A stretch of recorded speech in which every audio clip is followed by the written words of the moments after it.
SC వర్గీకరణ కోసం 1994లో start చేశామని మందకృష్ణ మాదిగ అన్నారు. గజ్వేల్ కేంద్రంగా ఎస్సీ వర్గీకరణ ఆజ్యం పోస్తుందన్నారు. ఎస్సీ వర్గీకరణ కోసం జర్నలిస్టుల సేవలు మర్చిపోలేమన్నారు. సుప్రీంకోర్టు తీర్పు తర్వాత దళితుల్లో విభజన అవసరమా లేదా అనే చర్చ మొదలైందన్నారు.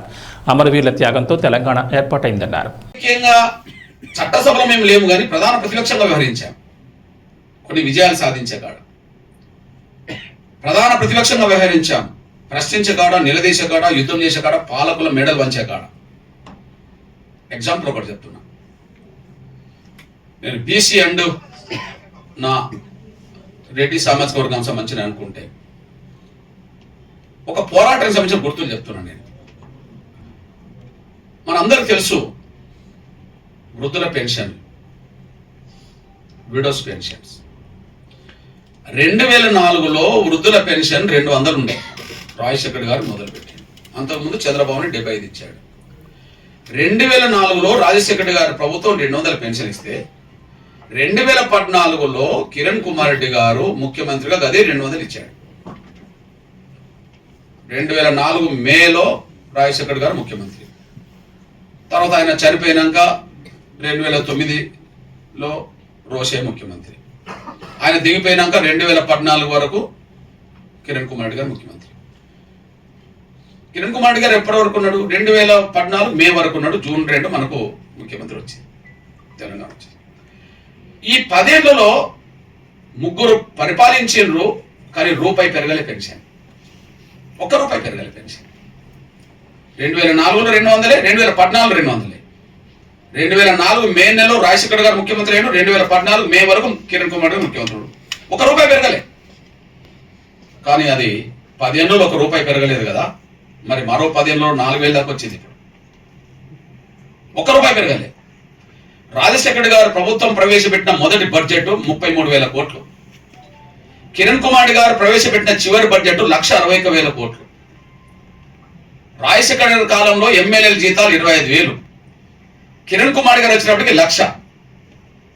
ఎమ్మెల్యేల జీతాలు పెరిగినాయి, బడ్జెట్ పెరిగినాయి, కానీ పేద వృద్ధుల లేదా భర్తను కోల్పోయిన వితంతుల పెన్షన్ ₹1 పెరగలే. ఎందుకు పెరగలే?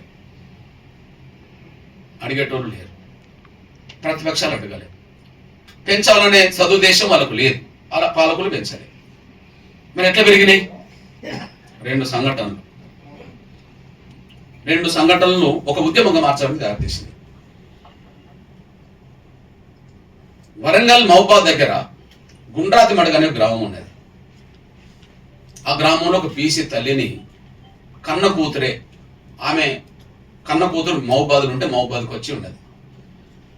తల్లిని బిడ్డ సాధలేక తల్లిని ఎక్కడో వదిలేసుకుందామని చెప్పి ఆలోచించి తల్లికి జ్వరం వచ్చిన సమయంలో దవాఖానకు తీసుకెళ్తానని నమ్మించి అన్నలు తమ్ములు లక్షల మంది ఉన్నారు.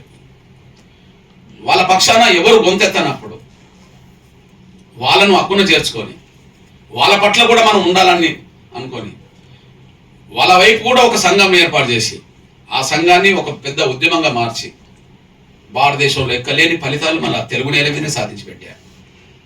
మీరు భారతదేశంలో ఏ రాష్ట్రానికి అని వెళ్ళండి, ఇప్పుడు తెలంగాణ అయినా ఆంధ్రప్రదేశ్ అయినా ₹6,000 పెన్షన్ అమలు చేయాల్సిందే కదా. ఇప్పటికే 3,000 ఉన్నాయి, 6,000 అవుతాయి.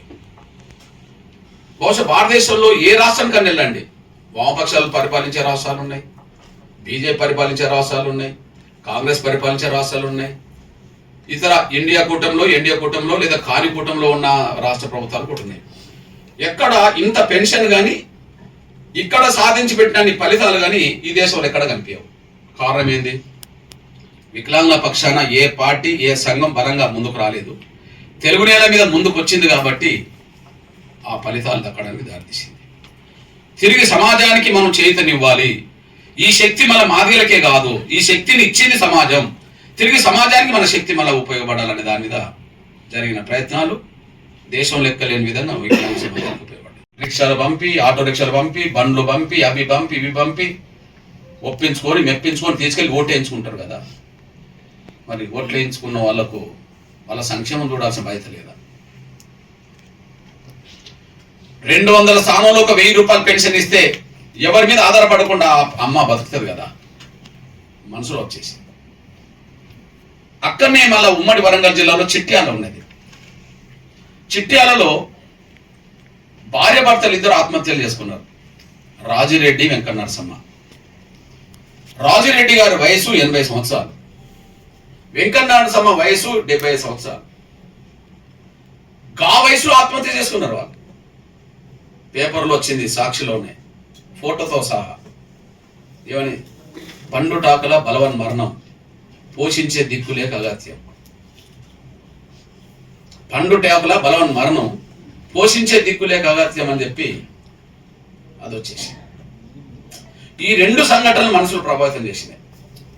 సరే, కొడుకులుండి పట్టించుకోకపోయినా, బిడ్డలుండి పట్టించుకోకపోయినా, ఎవరు పట్టించుకోకపోయినా నెలకు వాళ్ళ పెన్షన్ బలంగా వస్తే వాళ్ళు బతుకుతారు కదా, చివరి జీవితం గడుపుతున్నప్పుడు వాళ్ళు ఏ ఇబ్బంది లేకుండా పడుతారు కదా అని చెప్పి అక్కడి నుంచి తిరిగి వృద్ధులకు, వితంతులకు అందరికీ 2,000 రూపాయల పెన్షన్ కావాలని చెప్పి ఉద్యమం మొదలుపెట్టారు.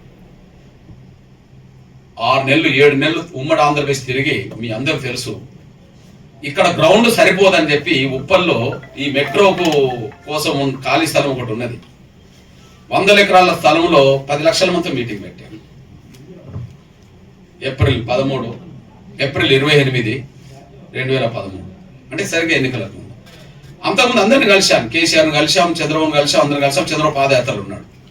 కానీ ఆ వేదిక మీదకి అందరూ వచ్చేసారు, చంద్రబాబుతో సహా వచ్చేసారు.